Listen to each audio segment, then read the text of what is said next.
Hey guys, this is Red Dead Railroad.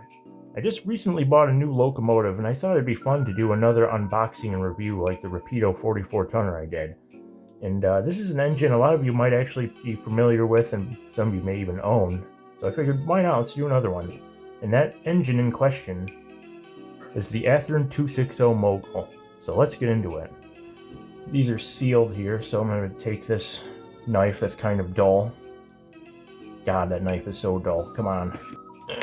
World's dullest knife has officially opened the box. It should be noted this specimen here is DCC and sound equipped. And the version I ended up buying, I believe it's on this end here, is the Denver and Rio Grande Western number 940. And I did a little bit of research into this, and they actually did own a standard gauge 260 number 940. But I have no idea what the locomotive actually looks like.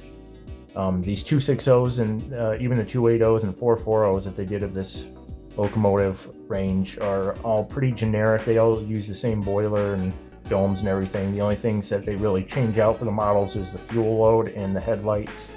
Still a really nice engine, really good for kit bashing or just running as is, but these are definitely very generic locomotives and they don't really have an exact specimen, but some of them do resemble Baldwin locomotives though, I will say. Anyway, getting to the model itself, we have all the paperwork in here. Looks like all of our documentation and everything. We get the engine out of this thing here. There we go. And as usual, the engine looks very nice just from first glance. Athearn always makes really nice steam locomotives. I've never, watch me jinx this, but I've never personally had an issue with any of these locomotives before. And here it is. We'll just put you here so we can get this out of here. And here's our 260 Mogul, the Denver and Rio Grande Western Railroad. This looks like it would be a nice little fast passenger locomotive or good for mixed traffic as well. Maybe a good freight engine too, with the higher or the larger driver wheels would make this much more better for passenger service or mixed traffic rather than specifically freight. The 280 would make for a much better freight locomotive that they produce. They have a really nice paintwork on the engine. Now, looking at it like this isn't probably ideal. I'll probably have to get it on the layout just so you can see it better. But, you know, at first glance, fantastic as usual. Alright, I decided to move the engine up onto the layout because you couldn't really see anything the way I was holding the locomotive down on the table. So here's the engine, 260 number 940, Denver and Rio Grande Western. That's a nice logo right there. Again, made by Athearns from Roundhouse Tooling. The engine is DCC sound equipped with Economy from Tsunami, as is, you know, per usual with these 260 and 280 locomotives Athearns produces. You know, pretty standard locomotive, same as the 280s, except it's just got the larger 6 driving wheels instead of the 8 small ones. Other than that, you know, pretty nice model, pretty basic, but pretty nice. Engine's a bit expensive, as is pretty much every other locomotive on the market now that's brand new.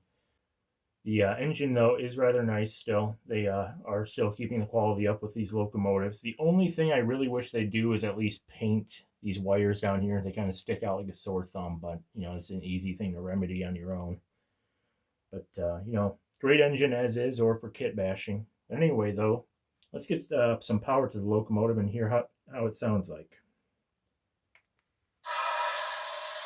Whoa, that's pretty loud from the get-go. See, I'm going to input number 3 so I can access it.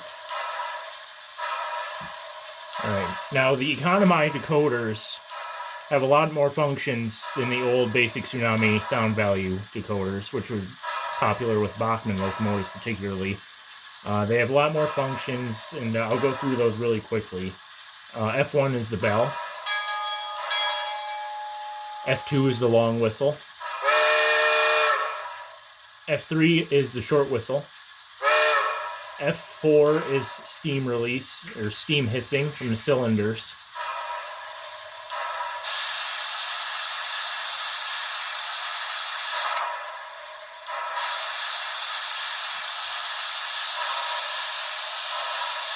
And those turn on by default on these locomotives. Let's see what else is there. F7 dims the headlight. I forgot F0 turns the headlights on and off. F8 is mute, unmute.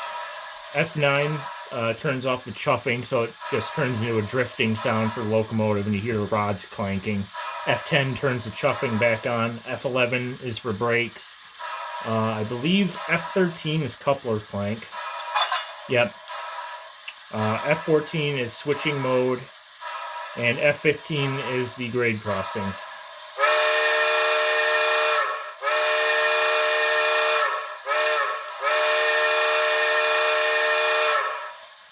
Yeah, it is very loud on the locomotive. This is probably the loudest one I've ever purchased. I'm going to quickly reprogram this, turn it down a bit, and I'm also going to fine-tune the bell and whistle sound so it sounds a bit more the way I want it to sound.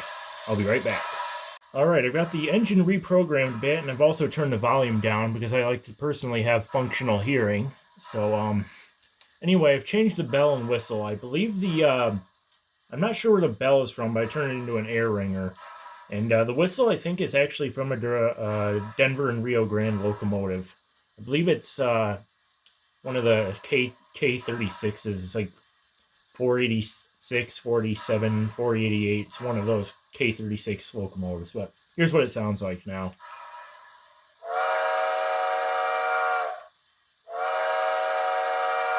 And here's the new air rung bell.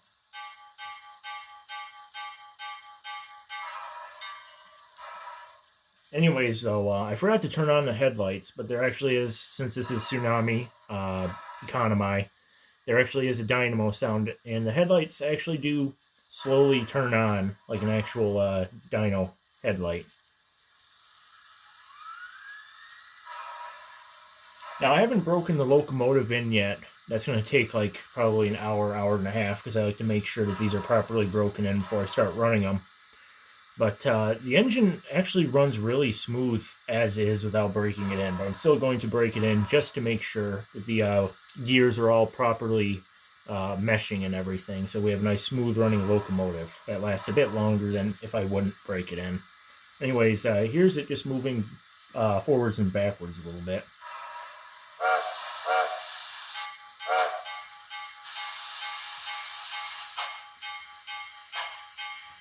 Really good slow speed control as per usual with these Athearns locomotives. And it looks like I'm probably going to have to fix the chuff rate on those wheels as well.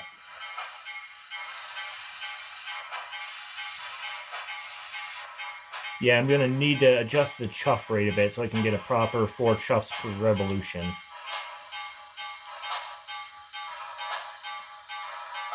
Right now I'm getting about 3 chuffs.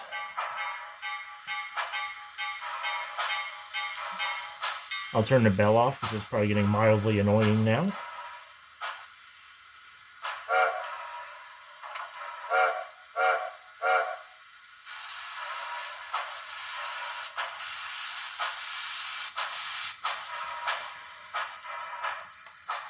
As per usual, this is another fantastic locomotive by Athearns. Let's just pull it back center with the camera again.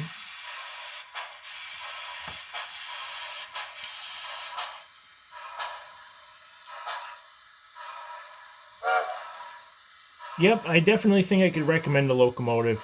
Again, with how expensive everything these days are, this is certainly going to be expensive as well. I believe it was like $270 is what I paid for it, and that was off Train World, and it was on sale. And if you're willing to throw $270 on a locomotive, and then yeah, I can recommend it. You can get them even cheaper without sound in the decoder in it. Just DCC ready. I think I've seen those go really low for like less than $200.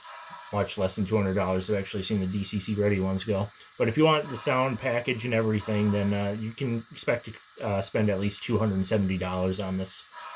Unless you purchase these when Train World is running another sale on their website on top of the current sale. Like St. Patrick's Day, they just did one. So I'm sure they'll probably do more sales like that as the year progresses. But overall, good locomotive, fantastic sounds, runs really good, and it hasn't even been broken in yet, which is always a good sign when it runs smoothly without a proper break-in. Yeah, it's a good locomotive. They have quite a few road names available for these 260s, and they have the 280s, I believe, for sale still. I'd have to double check on the 280s, as I know they sold most of them. But I know for a fact they have a lot of these 260s left, not just for the Denver and Rio Grande Western Road, but just tons of them, tons of road names available to pick these from, lots of them in stock. So if you're ever in need of a good mixed traffic engine or even a passenger engine that's smaller, because these have larger drive wheels, like I said, I can definitely recommend this 260 Mogul that Athearn produces. Anyways, though, thanks for watching the video. Hope you enjoyed. I hope you have a good day.